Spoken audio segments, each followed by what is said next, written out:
Dios les bendiga, mis amados hermanos y amigos. Bendiciones de lo alto. Le habla su hermano en Cristo, Wilmer Rodríguez. Una vez más por acá, por este su espacio Oasis de Bendición, donde las ricas y poderosas bendiciones de nuestro Dios se derraman por medio de su palabra.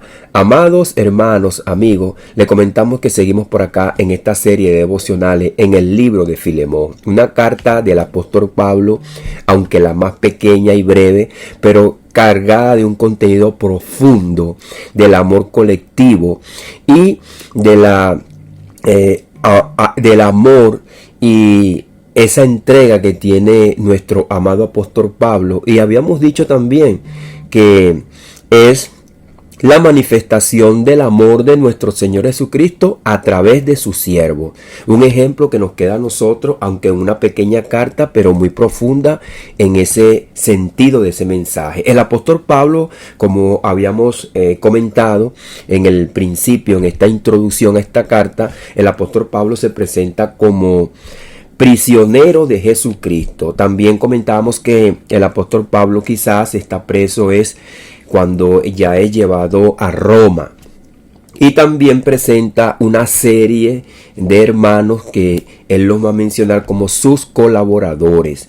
Al hermano Timoteo, a la hermana Apia, Arquipo y a otros más. Así que cuando le demos lectura a esta palabra y nos vamos introduciendo texto por texto, vamos a ver que hay muchas cosas que en esta carta también nos sirven a nosotros para nuestro crecimiento espiritual, nuestro andar diario y también para que nosotros sigamos creciendo pues en el conocimiento de la verdad. Vamos a leer desde el verso 1 hasta el verso 3 esta salutación y parte de la estructura que habíamos dicho de esta carta, porque esta carta pues también tiene un subtítulo: El amor y la fe de Filemón. Y Pablo intercede por Onésimo y las salutaciones y bendición final. Aquí el apóstol Pablo entonces va a comenzar de esta manera en el versículo número 1. Lo leemos en el poderoso nombre de Jesús, nombre que es sobre todo nombre. Pablo, prisionero de Jesucristo, y el hermano Timoteo, al amado Filemón, colaborador nuestro, y a la amada hermana Apia, y a Arquipo, nuestro compañero de milicia, y a la iglesia que está en tu casa. Gracia y paz a vosotros de Dios nuestro Padre y del Señor Jesucristo. Vamos a hacer una oración dándole las gracias al Señor por esta palabra y que el Señor nos dé sabiduría y entendimiento. Padre, en el poderoso nombre de Jesús, Señor, te damos las gracias por tu amor, por tu misericordia, reconociendo, Señor, tu grandeza, tu poder. Ya que, Señor, mi Dios amado, tú eres el arquitecto, Señor, de este diseño, Señor, mi Dios amado, inteligente, como ya lo han reconocido muchas personas que aunque no te reconozcan como el Dios vivo y verdadero, reconoce que hay un diseño inteligente, que hay una mano maestra, que hay alguien que diseñó todas las cosas que conjuntamente todos los días a una, no solamente inteligentemente y coordinadamente trabajan, sino que también tienen un propósito, y el propósito es mostrar tu amor, tu misericordia a cada uno de los seres humanos sin ningún interés. Tu palabra dice que el sol sale para todo, que la lluvia también riega la tierra y comen buenos y malos. Por eso te damos las gracias, Señor, mi Dios amado. Ayúdanos, Señor, a ser agradecidos, a reconocer tu grandeza, tu poder, nuestra total dependencia de ti, porque toda nuestra capacidad, la oportunidad, Señor, que nosotros tenemos, y también, Señor, nuestra existencia ha venido de ti. Por eso, Señor, nosotros te damos las gracias y tenemos que estar siempre agradecidos por la oportunidad que tú nos has dado de ser, Señor mi Dios amado, seres existentes en este mundo, porque hemos venido, Señor mi Dios amado, de tu palabra, de tu boca, de tu voluntad, de tu poder. No nos creamos nosotros a nosotros mismos, sino que tú nos creaste a nosotros. Por eso te damos las gracias. Te pedimos también por aquellas personas que quizás van a escuchar este devocional, pero que ellos reconocen que no te están sirviendo de todo corazón, pero que sí tienen una inclinación, Señor, y un reconocimiento hacia tu persona, hacia tu existencia. Ayúdalos, Padre amado, para que también ellos puedan ser iluminados y puedan nacer de nuevo, Señor, porque no se trata de un conocimiento nada más religioso, pero sabemos que a través del conocimiento y de la palabra viene la fe, Padre. En el poderoso nombre de Jesús te damos las gracias. Amén y amén. Así que después de esta introducción, el apóstol Pablo también va a mostrar su amor hacia nuestro amado hermano Filemón y el reconocimiento también y el agradecimiento de todas las cosas que él ha hecho. Así que leyendo pues esta carta, comienza con una salutación que a simple vista parece sencilla. Sin embargo, en estos primeros versículos se revela una profunda teología del ministerio compartido. Pablo no se presenta como un héroe aislado, como una figura autosuficiente, se presenta como un prisionero de Jesucristo. Y junto a él menciona a Timoteo, a Filemón, a Apia, a Arquipo y a la iglesia que está en su casa. Entonces, desde este inicio queda establecido que el cristianismo no es una obra individualista, no se trata de superhéroes aislados, donde cada quien busca brillar por su propia cuenta. El evangelio forma una comunidad. La gracia no produce figuras solitarias, sino cuerpos independientes. El apóstol Pablo en otras cartas como Primera de Corintios, en el capítulo número 12, Pablo desarrolla una doctrina del cuerpo donde cada miembro cumple una función distinta pero necesaria. Igual que en Romanos capítulo número 12, exhorta a no tener más alto concepto de sí mismo del que uno debe tener. Y en el capítulo número 16, que vamos a leer ciertos pasajes, menciona una lista de colaboradores que participaron activamente en la expansión del Evangelio.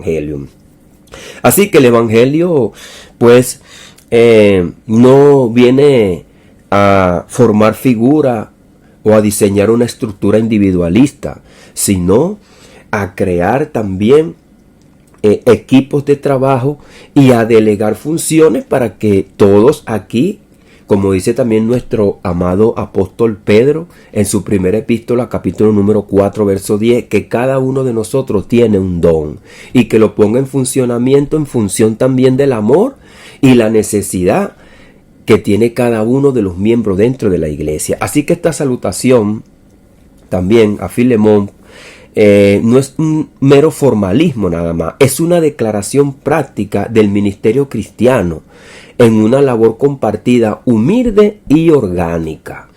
Entonces, este verso, Pablo se presenta entonces como prisionero, el hermano Timoteo, amado Filemón, colaborador nuestro. Entonces, Pablo, aunque él está bajo custodia de Roma, su identidad no es determinada por Roma, sino por Cristo. Así que si él está preso allí es porque ya Jesucristo se lo había dicho, que él iba a caer en manos de los judíos, como venimos también del libro de los Hechos, y aquellos que siguieron esta carta, que la explicamos, y que el Señor Jesucristo le dijo que era necesario también que él testificara en Roma, y debido a eso salió también el convertimiento de Onésimo, y tenemos esta preciosa carta. Entonces Pablo no es un prisionero de César, sino del Señor, y Dios fue quien lo permitió para que él llegase a Roma y, como habíamos dicho, llegase al corazón del imperio y a cada uno de sus ministros que ellos tenían, de sus autoridades, que quizás algunas personas no podían llegar porque, como lo vemos hoy día, que para nosotros hablar con esas autoridades muchas veces tenemos que tener una audiencia, pero cuando Dios es el quien abre el camino y tiene un propósito, nada lo detiene. Además, no escribe solo, incluye a Timoteo, no monopoliza la autoridad. El apóstol Pablo sabe que Jesucristo vino a enseñar eso, a amarnos los unos a los otros, a reconocernos los unos a los otros. La unidad que estaba esperando el pueblo de Israel comienza es en el corazón, no por medio de una guerra o por medio de una imposición o de una elección. Primeramente Jesucristo, cuando ora en el capítulo número 17 del libro de Juan, dice: Padre, que sean uno como tú y yo somos uno. ¿Y qué los une? El amor, la obediencia, la humildad. Jesucristo nos enseña eso y toma al pueblo de Israel para dar una radiografía del amor de Dios y del plan de Dios. Entonces, el apóstol Pablo enseña que el liderazgo apostólico nunca es un aislamiento, sino una comunión. Llama a Filemón colaborador. No lo trata como un subordinado, sino como un compañero en la obra. Aquí aparece este principio de dignidad compartida dentro del cuerpo de Jesucristo, el reconocerlo los unos a los otros. Hoy hay personas dentro de muchas congregaciones que quieren hacer todo, no delegan, porque también no solamente que ellos tienen una autosuficiencia, sino que también tienen un corazón duro y cerrado, pensando que los demás son como ellos piensan. Nosotros no podemos hacernos una idea premeditada porque quizás hayamos pasado por una mala experiencia y así meten un mismo patrón a todos. Jesucristo, aunque muchos de sus discípulos no hicieron lo correcto, igualmente terminó delegándole esta gran misión que hoy día ha llegado a nosotros. Nosotros vemos cómo antes de que Pedro negara al Señor, Jesucristo le delega una gran misión y luego le dice que Satanás lo va a zarandear, pero que aún así él va a consolar a sus hermanos. Pedro termina negando a nuestro Señor Jesucristo y el mismo Señor Jesucristo termina reconciliándolo otra vez con él y con su Padre. Es la labor que nosotros vamos a ver que el apóstol Pablo también procura hacer entre Filemón y Onésimo.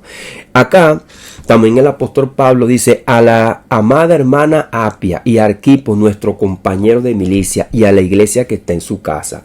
Se menciona a Apia, probablemente parte del liderazgo doméstico, Arquipo llamado compañero de milicia, y a la iglesia, una iglesia doméstica, una iglesia que está en una casa. La expresión compañero de milicia revela que el ministerio es una lucha espiritual. El apóstol Pablo está hablando como algo que en el argón popular nosotros reconocemos pues el ministerio que está dentro de cada gobierno, que también preside y ejerce una función hacia la seguridad como una responsabilidad de cada nación, de tener una seguridad. Pero nosotros sabemos cómo actúan, que están armados, que tienen una lucha constante, de hecho también están preparados para defender la nación. Así que es una lucha constante dentro de la nación, que pudiera tener cada nación una lucha, como también pudiera haber una guerra. Así que es una guerra espiritual, es una lucha espiritual, pero no una lucha individualista, sino compartida. Nadie aquí batalla solo. El apóstol Pablo siempre pide la oración. La iglesia en casa del cristiano que se menciona acá y de los cristianos que se mencionan, nosotros vamos a ver en algunas cartas donde el apóstol Pablo reconoce que hay algunas iglesias dentro de las casas porque no había el formalismo que nosotros tenemos hoy día. Bueno, es algo que se vio en la cultura del primer siglo, porque tomaban un sitio para congregarse, porque ya ellos no iban al templo allá en Jerusalén, ni tampoco iban a la sinagoga, porque ya sabemos que la cultura judía, por medio de la ley y lo que ellos le habían enseñado y el rechazo al Mesías, entonces no había esa coinonía, no había esa comunión. Así que la iglesia en la casa muestra que el cristianismo primitivo era profundamente comunitario. La fe se vivía en relaciones reales, no en anonimato. Así que también se daba a entender al pueblo y a todo el mundo que había amor y había unión. Y luego el apóstol Pablo dice: gracia y paz de Dios nuestro Padre y del Señor Jesucristo. Una salutación que identifica el apóstol Pablo en sus cartas, primeramente reconociendo la fuente del equipo, no la capacidad humana, sino la gracia de Dios. La gracia de Dios es la que nos ha capacitado, es la que ha puesto en función nuestras habilidades y capacidades alineadas a la voluntad y al poder de Dios. La paz no es el resultado de estrategia organizativa, sino de la obra redentora. La paz que sobrepasa todo entendimiento. No es una paz que hemos alcanzado porque ahora somos meramente hijos de Dios nada más, sino porque es una paz que viene producto de una transformación, que es la que nos ha hecho a nosotros ser hijos de Dios y reconocernos como hermanos, y sabemos que tenemos un solo Padre. Ya no hay esa división, ya no hay estrategias humanas que pudieran ser calificada más adelante para honrar a un solo hombre o a una sola persona o a un grupito. No, es una gracia que es colectiva, es una gracia que es multifacética para todos.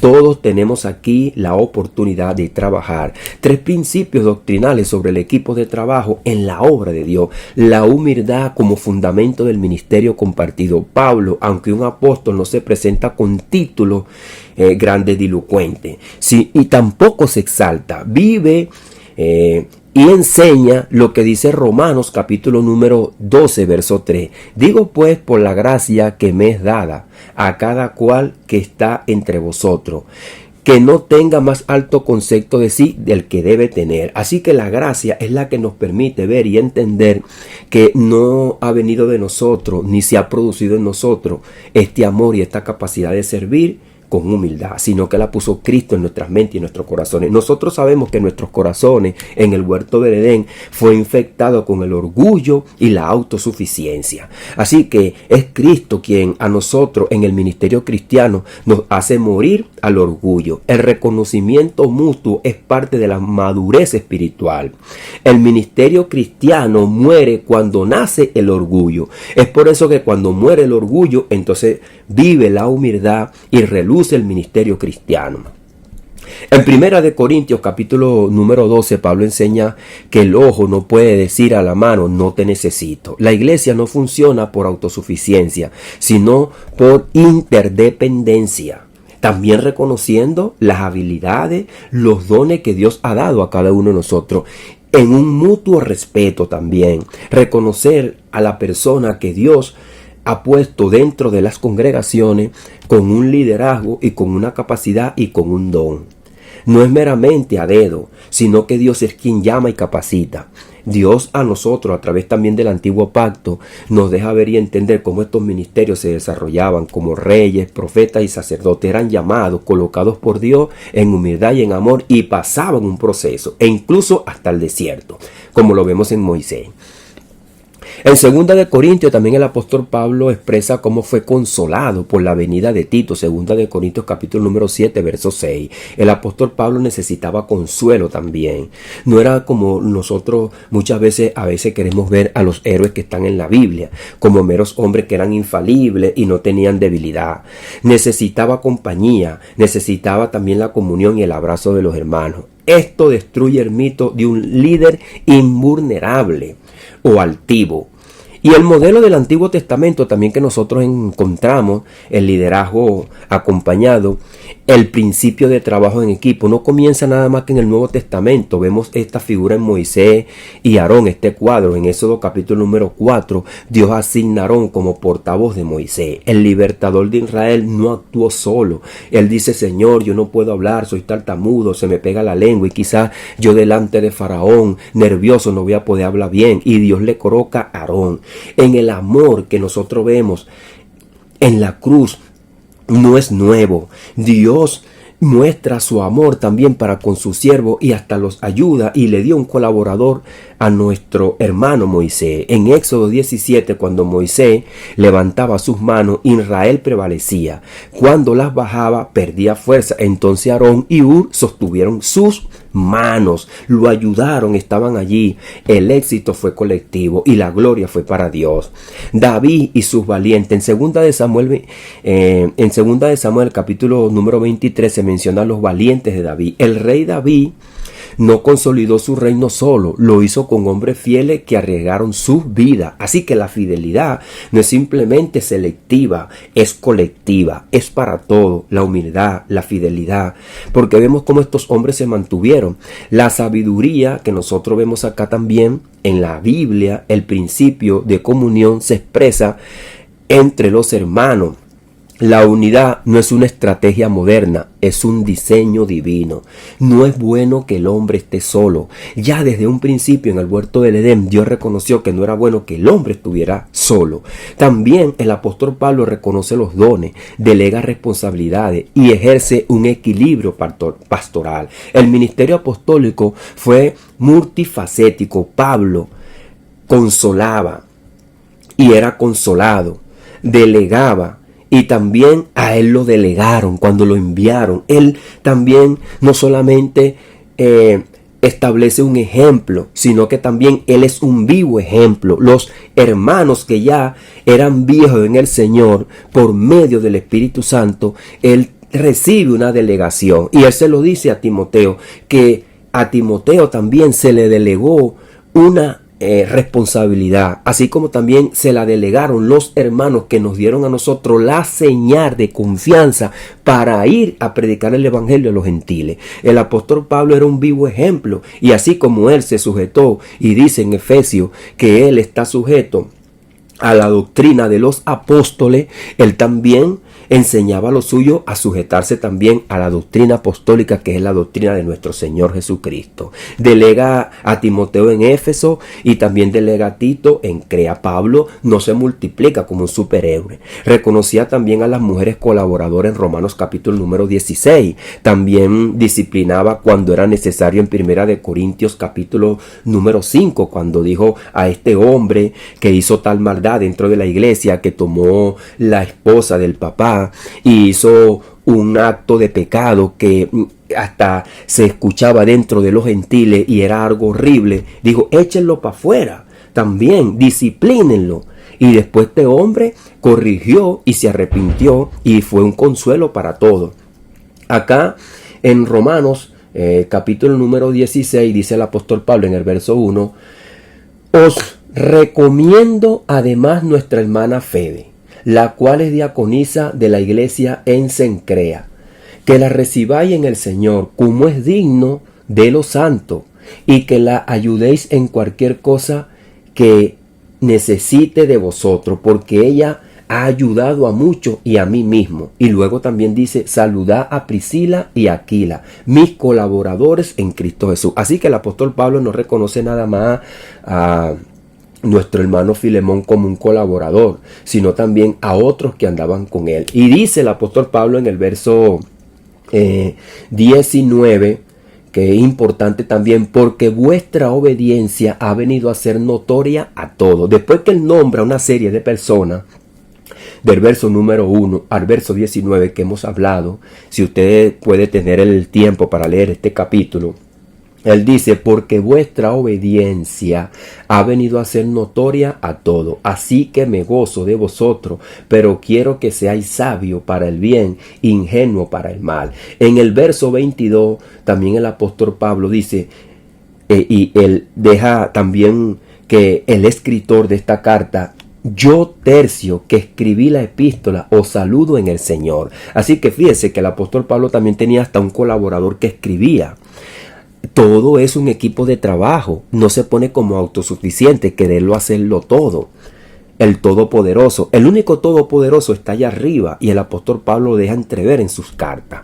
El amor no excluye la corrección tampoco. La unidad significa también en la comunidad. Esa corrección no significa también permisividad hacia lo malo, hacia el pecado. Hay una corrección, hay una disciplina. El verdadero equipo no es sentimentalismo, es responsabilidad compartida bajo la autoridad de Cristo. Así que el apóstol Pablo dice, os saluda Gayo, hospedador mío, y toda la iglesia os saluda, Erasto, tesorero de la ciudad, y el hermano Cuarto. Fíjense que os saluda Gayo, hospedador mío. El apóstol Pablo también estaba hospedado en una parte cuando él tenía esas pretensiones de ir a Roma, y tenía una persona que lo ayudaba y lo hospedaba, pero también el apóstol Pablo también trabajaba. Ahora, incluso personas de alta posición social se sometieron humildemente al evangelio. Nosotros vemos como en el libro de los Hechos hubieron personas que pertenecían al gobierno, pertenecían a cierto grupo de personas que tenían dinero, y se sometieron en humildad al Evangelio. Así que el mensaje de Cristo derriba jerarquías orgullosas y forma una familia espiritual donde la dignidad no depende del rango civil o del poder o la potestad que tú tengas, sino de la gracia del Señor y reconociendo el uno al otro. Ahora, nadie sirve solo. Nadie es indispensable, nadie es irrelevante. La iglesia no es una plataforma de protagonismo personal, sino un cuerpo vivo donde cada miembro aporta, sostiene y fortalece el uno al otro. El evangelio no produce individualismo competitivo, sino comunión colectiva en la gracia y obra que está en la cruz, proyectada en la palabra de Dios, que aunque nosotros no la vivimos, pero hoy la hemos creído, como lo dio nuestro Señor Jesucristo. Bienaventurados los que no vieron, pero creyeron. La carta a Filemón comienza con una lección silenciosa, pero poderosa. El ministerio cristiano es una obra compartida bajo la gracia soberana del Señor. Pablo, prisionero, no escribe como una víctima, ni como un caudillo solitario. Es un siervo rodeado de hermanos, reconoce a los colaboradores, afirma los dones, comparte responsabilidades. Así que lo vemos desde Moisés hasta Pablo, desde los valientes de David hasta la iglesia que está en Filemón. El patrón bíblico es claro. Dios obra a través de la comunidad, de todos, en amor y en su gracia. La unidad no elimina la diversidad, al contrario, la ordena. La autoridad no elimina la humildad, la fundamenta. La gracia no elimina el esfuerzo, lo redime. Antes de entrar en el conflicto entre Filemón y Onésimo, la carta establece el escenario correcto. El evangelio se vive en comunidad. Se prueban relaciones reales y se fortalece un equipo que sirve bajo el ministerio y la gracia de nuestro Señor Jesucristo. Así que en el siguiente devocional vamos a ir avanzando hacia esa fricción que había entre Filemón y Onésimo, y que la gracia de nuestro Señor Jesucristo y lo que el apóstol Pablo vivió y también predicó y también lo dio como ejemplo, también lo va a utilizar para que esa fricción que había entre Filemón y Onésimo entonces se refleja y se lleva a la cruz y se vea el resultado de la gracia y del amor de Dios.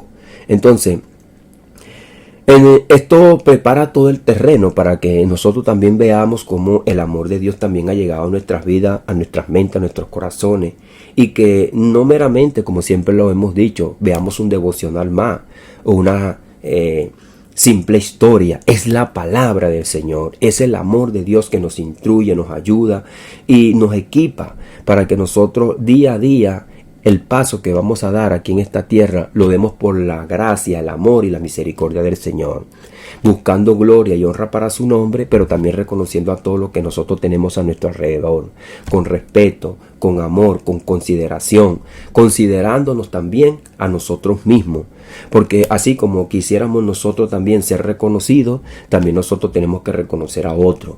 Así como también nosotros quisiéramos que nos traten, también nosotros debemos de tratar a otros.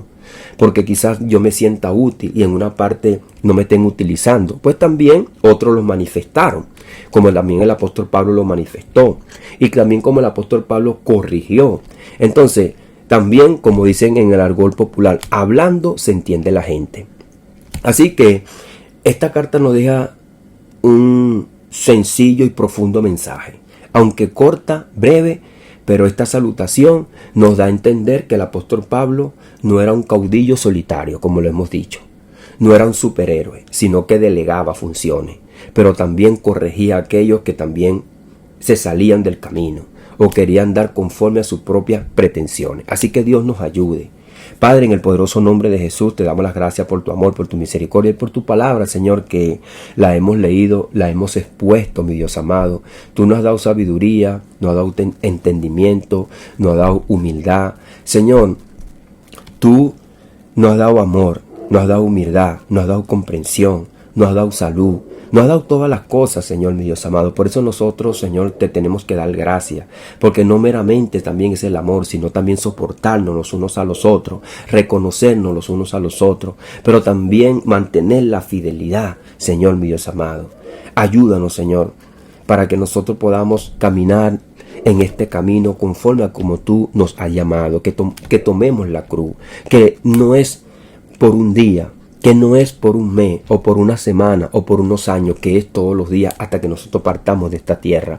Porque como el apóstol Pablo también reconoció a este colaborador y compañero de milicia, que nosotros estamos en una lucha diario y que nadie en una guerra va a luchar solo y que todos luchan como un ejército, Señor, con tácticas, Señor, y con herramientas, Señor, mi Dios amado, que la utilizan en beneficio para protegerse ellos y proteger también a su pueblo.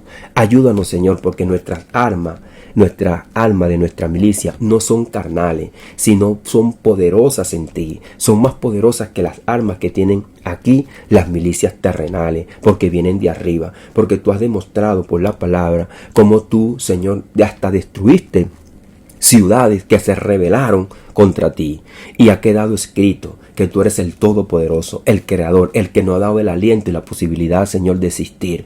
Por eso que todos aquellos, como dice tu palabra, que en vez de reconocerte a ti, reconocen la creación, se rebelan contra ti, pero también hay un castigo, pero también hay un llamado al arrepentimiento, para que no sean partícipes de ese castigo eterno, sino que se arrepientan, reconozcan que no pueden ser meros héroes individualistas, como muchos dicen, yo creo a mi manera, que reconozcan que Jesucristo nos llama a ser unidos, a ser hermanos, a reconocer que el único que por su gracia y por su misericordia que nos hace útil en este mundo, eres tú, Señor.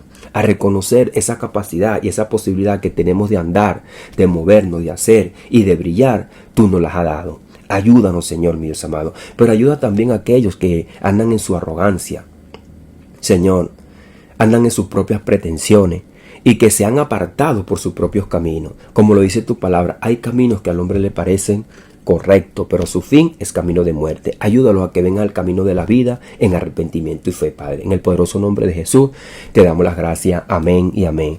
Dios les bendiga, Dios les guarde, mis amados hermanos y amigos. Le habló su hermano en Cristo, Wilmer Rodríguez, una vez más por acá, por este su espacio Oasis de Bendición, donde las ricas y poderosas bendiciones de nuestro Dios se derraman por medio de su palabra. Amados hermanos, les recomendamos a que usted también visite nuestra página en YouTube Oasis de Bendición, donde también podrá conseguir otros estudios para su crecimiento y fortalecimiento espiritual, también para compartir. También estamos en el canal de TikTok como Oasis de Bendición y también en nuestro canal de Facebook como Wilmer Rodríguez, esperando que las ricas y poderosas bendiciones de nuestro Señor Jesucristo sea con usted y con los suyos, y que también esta enseñanza nos enseñe a reconocernos los unos a los otros y a amarnos y a soportarnos los unos a los otros. Bendiciones de lo alto.